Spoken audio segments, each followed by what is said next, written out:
Hello, I'm Vicki Haddock, Authentic Leadership Coach, and today I'd like to welcome you to my new series, which is Coaching Conversations with my client, Emma. Emma and I have been working together for a little over 2 years, and we began our conversations supporting her around her role at work, and those conversations eventually evolved into topics around parenting, transitions, and healing from the past. So often our conversations reflected topics that are on the minds of so many that I speak with. And I always was just feeling like, wow, if we could just capture these conversations and others could listen in, what an impact it would make. And eventually, Emma and I agreed to record our conversations. And we hope it's our combined desire that they are a service to those who find their way here and listen to these recordings. They are audio only to maintain Emma's privacy. However, other than that, we've really worked to bring you very typical, transparent, and authentic coaching conversations. I want to thank Emma for being willing to share her life in this way. And it's our hope that you will be inspired and encouraged to make some needed changes in your own life because of these conversations. Now, let's listen in. Well, I'm back with Emma today. And last time in our conversation, we spoke about this juxtaposition that you had when your child was sick of feeling guilty while you were at home, kind of guilty while you were at work. And we talked a lot through that. And then we ended on this note of kind of recognizing, like, I am not my patterns. And so I just want to check in with you since that last conversation. What have you noticed around your patterns, around guilt? I would say that it's still a work in progress, as is everything.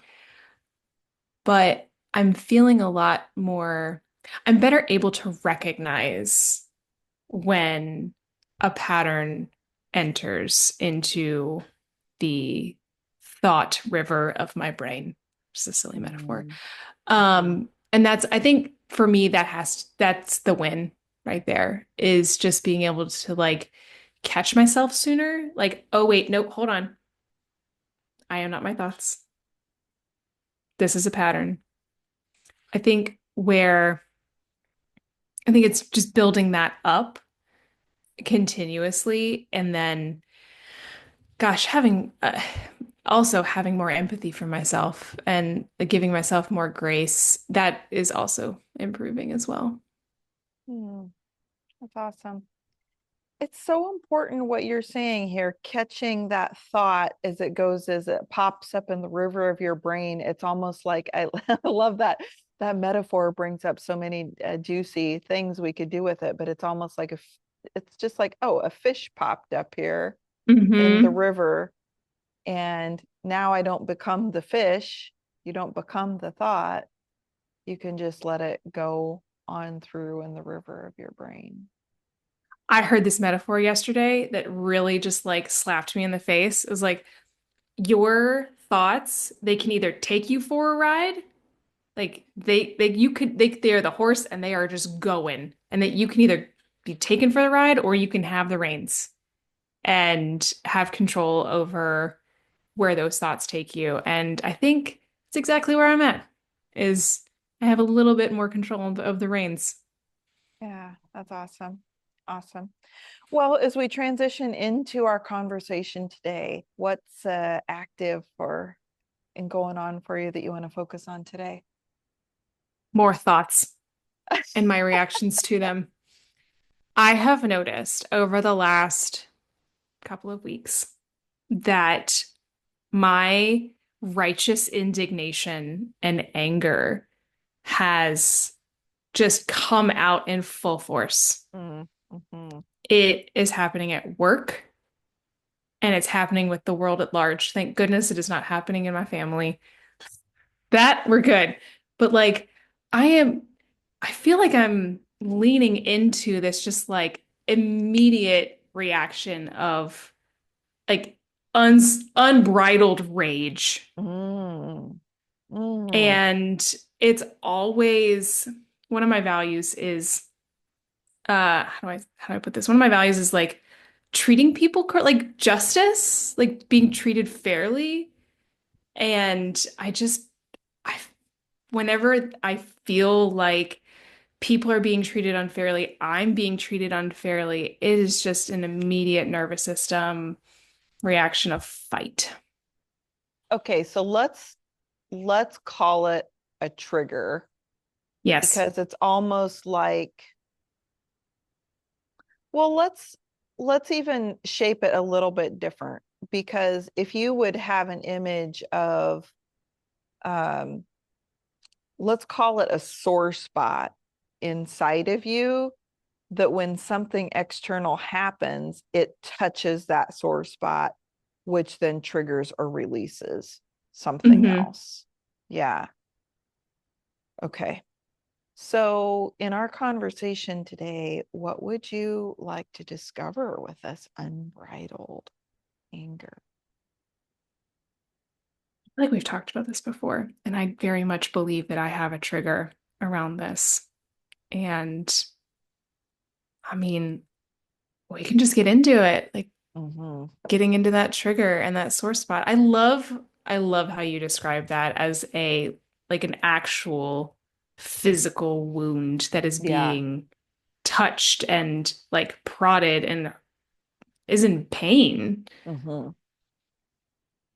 It's like an internal sore spot, sore inside of you that's not visible. That's why it often feels like when we have a trigger, like it feels like somebody did something to us, Hmm. but the way we know that's not true is you could have three people there act in the same way and they're going to have different reactions to it.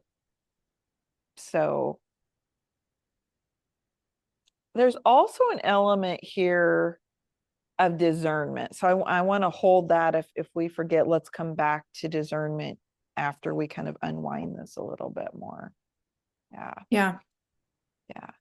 So because there's this unbridled rage that taps up, where does that start?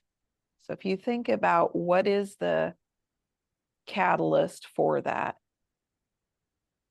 Are we talking like what moment in my past? Well, no, let's start in the present moment because it's in the present moment that Yeah. something starts and activates for you.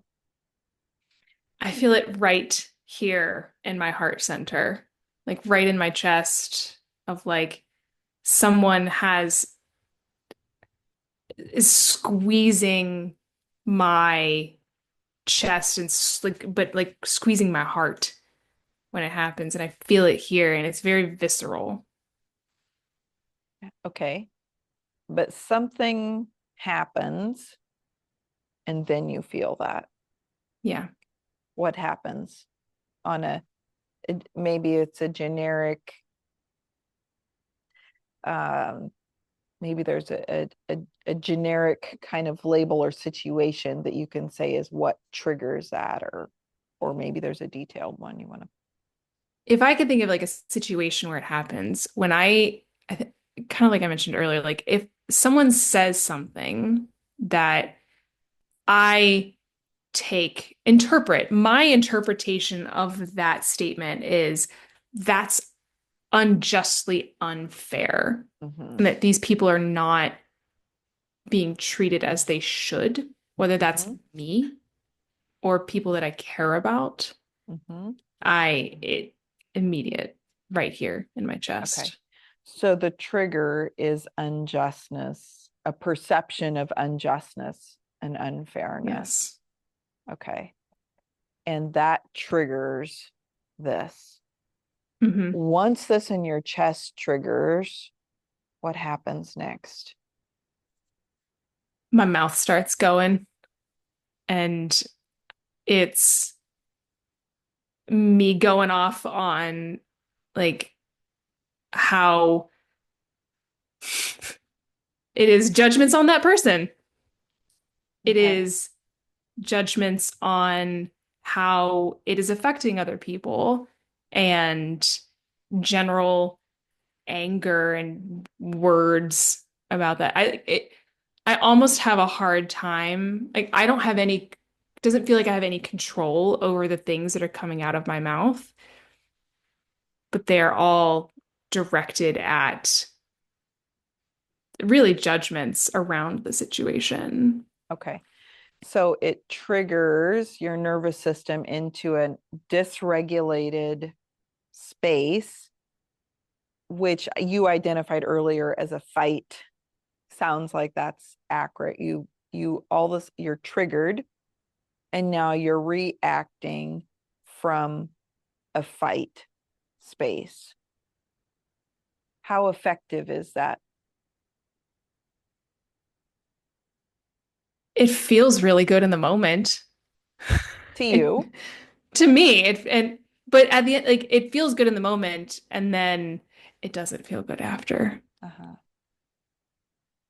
And the other person involved in this, is it, are you actually directing those words back at someone, or is this your kind of internal letting off steam to yourself?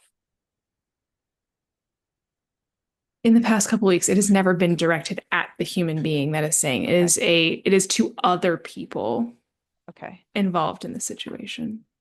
And when you say that to other people involved in the situation, then what happens? They get riled up too. And then it's just a big ol' pile of anger. Yeah, a circle, Yeah, a feedback circle. loop. Yeah. Yep. Yeah.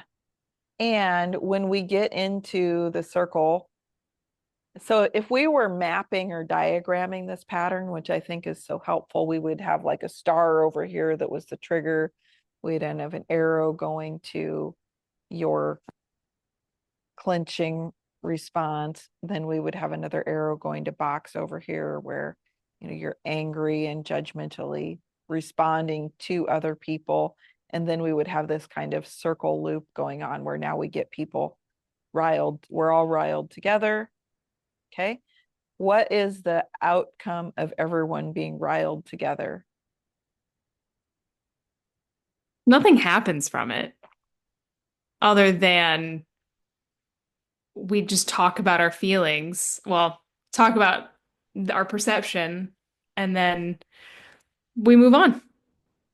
Okay. And I personally am left with there's no catharsis in it. It's just it feels like just a pile on of unresolved stuff in my body. Okay. So there's one more unresolved thing. Where does that pile on in your body? I think it all lives in my chest. Okay. So it kind of adds to the weightage, the Yeah. clenchingness Yeah. in your And it chest. makes the next one worse or it triggers faster. Okay. So it triggers faster. And now we're like boom, boom, boom, boom. Hmm. Really And building those neural pathways. I think it's also like when we get triggered over here, then we spot a same behavior. Maybe we listen to the news and we hear something in the news that's the same. And then we spot something over here that's similar. And then all of a sudden it's that boom, boom, boom. And that leads to what type of feelings? I truly, in the last couple of weeks, have been feeling so defeated. Yeah. So just, it's just an overwhelming feeling of like defeat and sadness. Powerlessness. Yeah, absolutely. Does that contribute to anxiety? Boy, howdy. Yeah, So we have a bunch of uncertainty over here about how somebody is being treated, the fairness of it, you or somebody else, combined with powerlessness is a perfect recipe for anxiety equals uncertainty plus powerlessness. And then it's like every time we see that again, it amplifies that and increases that.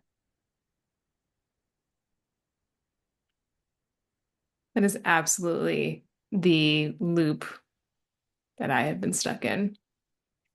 And I want to emphasize or draw to the surface there that there's no forward moving action in that equation. Absolutely. It doesn't feel like I have not seen any, it feels like there is nothing that I can do Yeah. to move out of it. And like I can't make it better because action is always the antidote to apathy. Okay. So we've mapped this pattern here, but what I want to now focus in is at where could you do something different at each point of that pattern that would then lead to a different result? Do you want to start at the end of that loop or the beginning of that loop? The beginning of the loop feels harder. So I feel Yeah. like we should start there. Okay. So the trigger happens, the chest squeezing response happens. What in the next moment is this reaction of a volatility of words? So let's create a space now between like the physical response for you is like the alarm going off that there Mm, was a trigger. So those two things we're not going to try to change the physical response because we want that physical response as information to your nervous system about what's happening. But what we now get to choose is it's almost like we have an arrow. The old path was this thing created danger for you. And let's create a new path that would make it be not so dangerous. Okay, what would that look like? this is where I think I'm struggling because how do I create that moment of space where I can make a choice that where my reactions don't take over? And like, I would like to believe with some time, I can pause and be like, okay, I feel it. Now I'm gonna walk away. Like, do something. Which is an action. So that's one thing you could do if you notice that is you could walk away. Let's just put that as one action that you could do. I'm going to offer to you that this is no different than where we started this conversation, as this is a fish swimming through the flow of your consciousness. Something gets your attention. In this case, it's the physical heart squeeze, the physical Mhm. reaction. So you have a choice to decide. I think this is an interesting point of decision is acknowledgement, first of all, that creates space. Like, wow, I am feeling a super powerful feeling in this moment.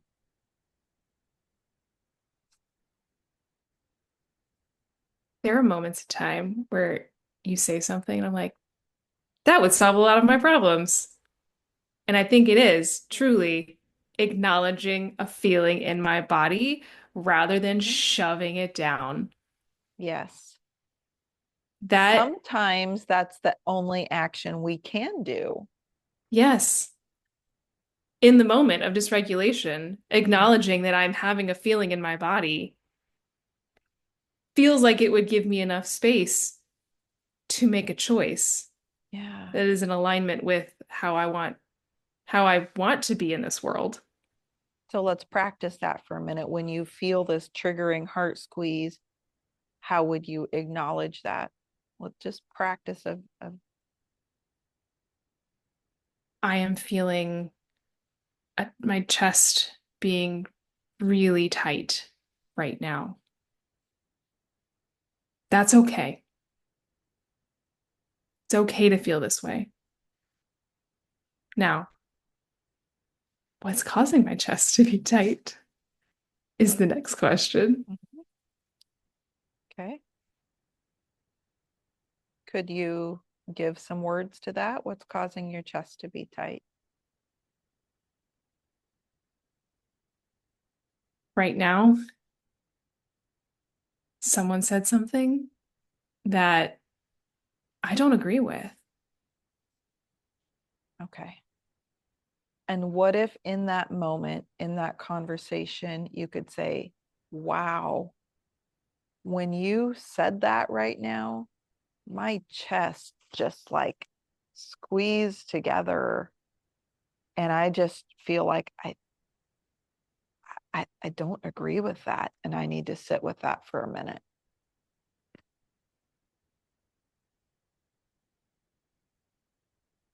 This is like such a light bulb moment for me of being being vulnerable and like loving myself enough to say I need a moment. Yeah. And here's the thing, emotions, we can't have meaningful, influential conversations without bringing emotions into it. We Yes. don't want the emotion to be the driver of the conversation. So when you react and just blah, blah, blah back at somebody, that's an emotion driving a conversation. But when you pause and you say, man, when you said that, my heart just clenched and I maybe even get a sick feeling in my stomach. And I just don't know if I agree with that. That is using an emotion as a content of the conversation. Hmm. And I want to point out it's not about judging the person who said it or making wrong the person who said it. No, it's all facts. Yes, It's exactly. and I am feeling this right now. That I love this so much. Now, when you give yourself the moment to say that and gather that, then in true authenticity, as you can understand why that bothers you so much, how would you give voice to why that thing bothered you so much? I want to Let's, before I answer that question, I just found out the other day, realized that I'm an emotional processor. When I need to make a decision or something triggers me, I have to feel the full range of my feelings before I can have a logical, emotionless response to that thing. So I'm curious how you think that fits into this. yeah. So, okay. Well, for one, we don't want to have an emotionless response. We want to use the emotion in the right way in the response. But also, for someone who has repressed their feelings for much of their lifetime to the point where you probably didn't feel those feelings, right? Would that be true? That is so true. And now you're going through a process where you're allowing yourself to feel feelings. When that happens, it's it's almost like an overload to our nervous system. I can because attest to that being extremely true. yeah, because we haven't allowed ourselves to feel that. And then it can feel not normal. So then it can feel like, man, what's wrong with me? Why am I feeling all these intense emotions? But it's almost as if you're feeling all the intensity of the emotions that you weren't allowed to feel in earlier versions of yourself. And because you didn't feel that anyway, we don't know what a normal feeling of fear. I mean, fear is a very normal feeling. What Keeps we us do safe. about it is is the next thing. So when you haven't allowed yourself to feel that, it's going to feel intense. And as you are learning and growing that, hey, those emotions are communication and information for me is very vital, very important for you allow yourself to feel that full range of that emotion. And sometimes that's intense. It is. So what do I do about it? You let it be okay. There's nothing to do about it. It's a wave. It's a wave in the ocean of you. The emotion is going to come in. You're going to be with the energy of that emotion.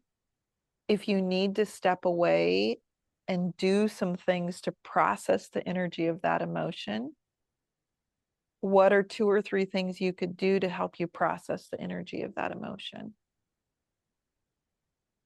I think movement is really helpful for me. Mm-hmm. I What think type of movement?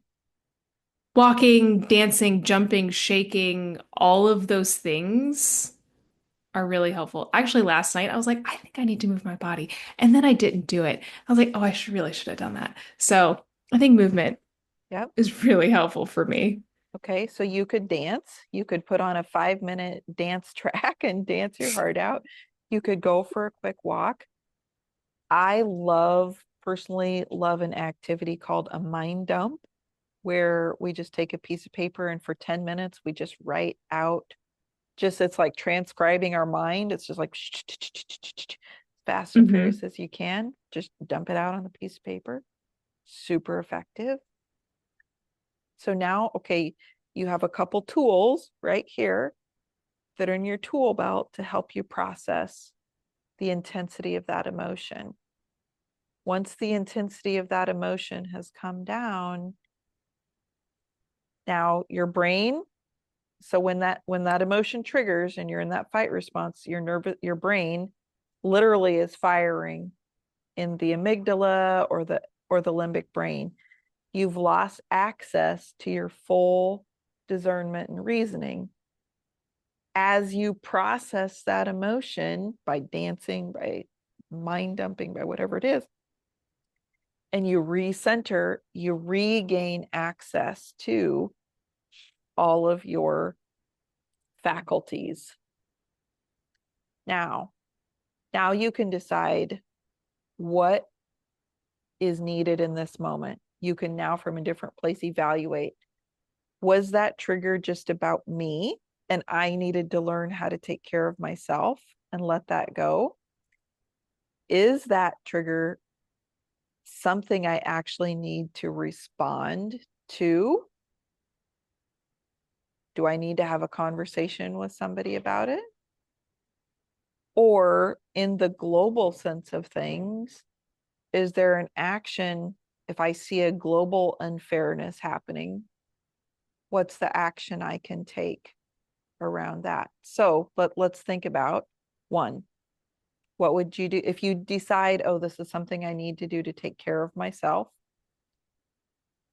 Then what happens? Then I got to take care of myself. Absolutely. Absolutely. If you decide that you need to have a conversation with someone, that's a great opportunity to practice the 4-step conversation framework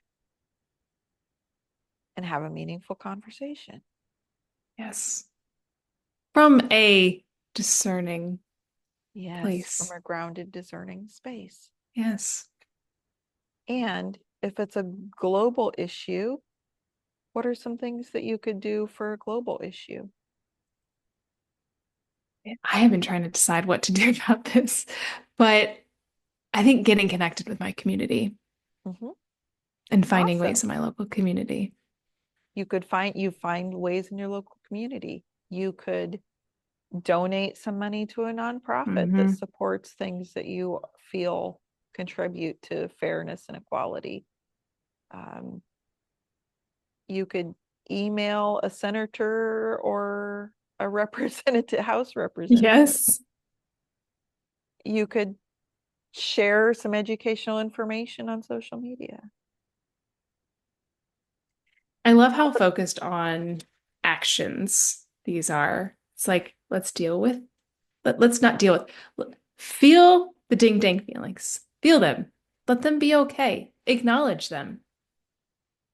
And then that's the space to find the course of action that is most appropriate. Absolutely. And it stops the pattern because in your first pattern, that next step was judgment and getting in a loop with other people, getting other people riled up. Now you and other people go away feeling riled up. So that stops that loop. I feel a lot better now. This whole conversation, my chest has been very tight. It does not feel that way anymore. It's relaxing. Yeah. Yeah. Yeah.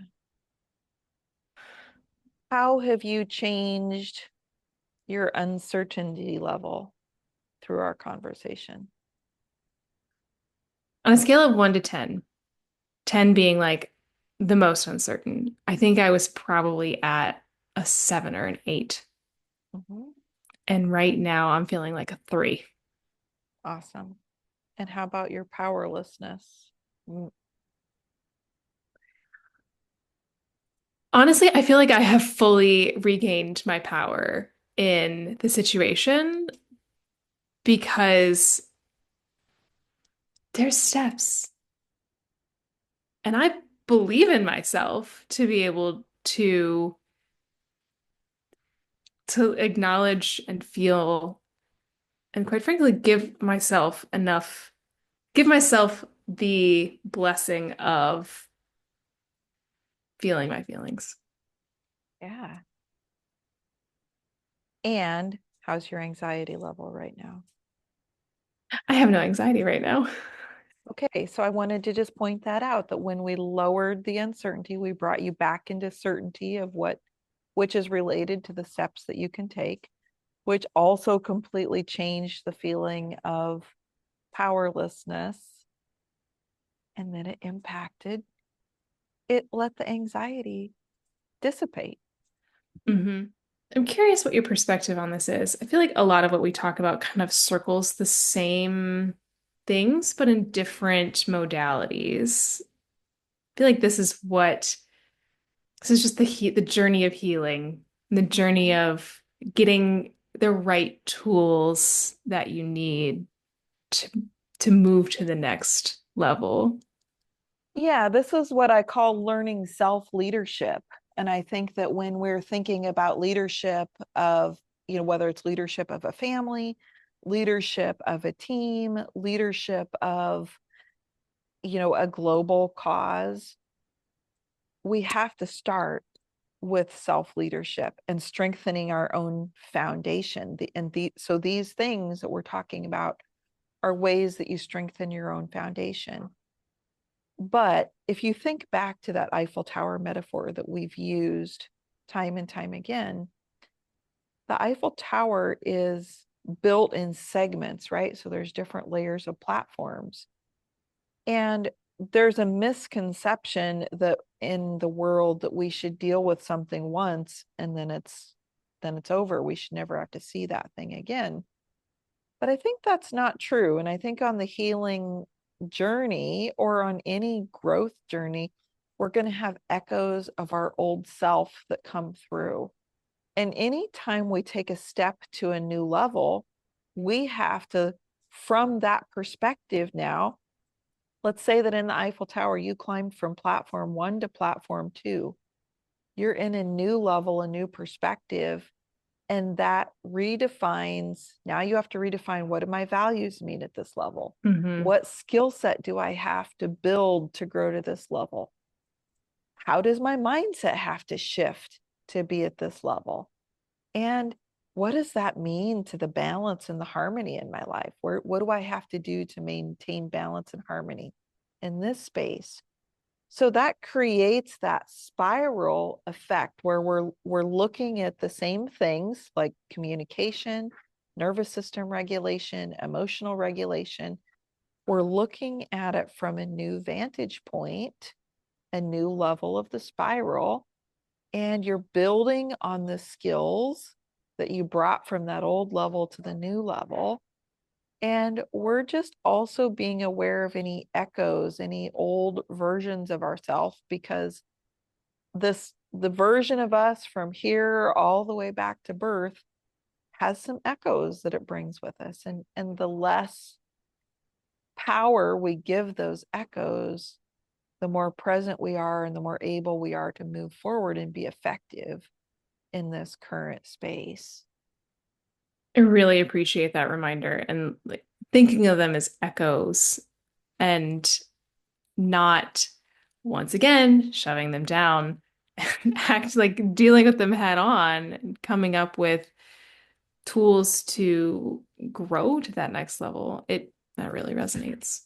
Yeah, I've been thinking about this a lot because I think that, even for myself, for a while, I think I got stuck in focusing on the trauma or the chronically stressful things that happened in my life that caused those echoes to be like super, super loud.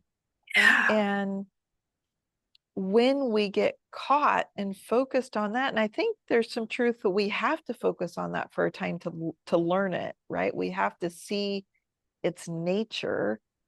But if we get stuck there and never forget that, man, you were a whole, happy, healthy baby when you were born, and you're still a whole, happy, healthy human being.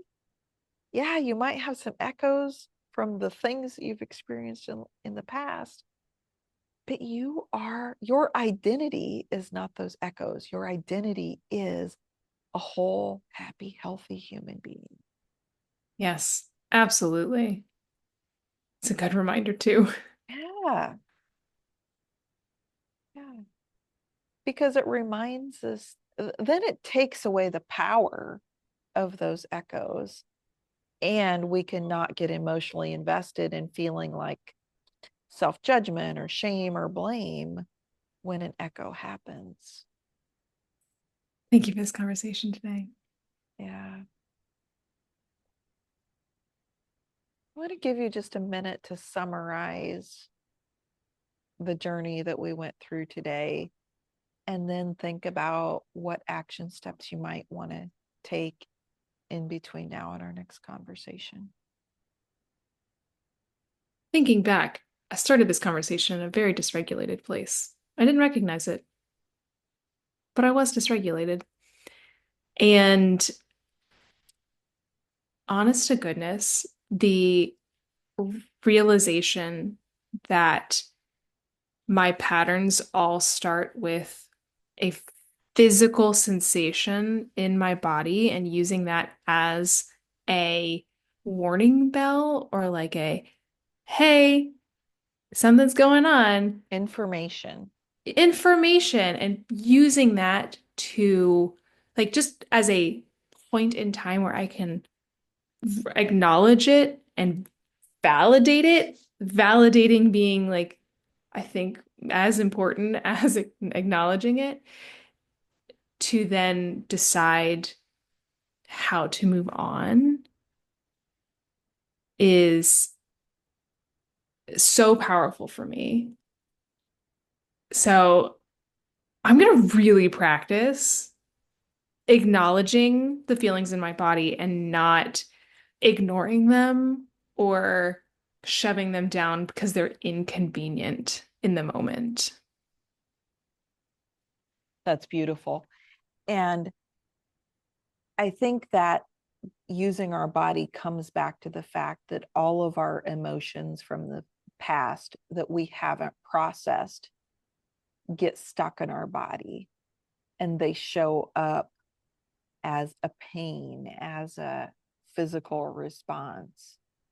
And that is our body's way of trying to communicate with us. And when we can stop judging it, stop making it wrong, stop making it bad, then we can actually listen to what it's trying to tell us. This is going to be a new skill for me, and I look forward to practicing it. Mm. Thanks for sharing your journey with us, Emma. I think it's really beautiful for you. I really, again, appreciate and have a lot of gratitude for you for being willing to share these experiences so that others have the ability to learn and grow from them. So, Happy to be here. Thank you for being along until the end of this conversation today. We'd love to have you as a regular listener, so please hit the subscribe button and like this video and check back for the next episode in my conversations with Emma. In the meantime, I'd love to hear what resonated with you most. Leave a comment, and I'll look forward to hearing what sparked in you during this conversation.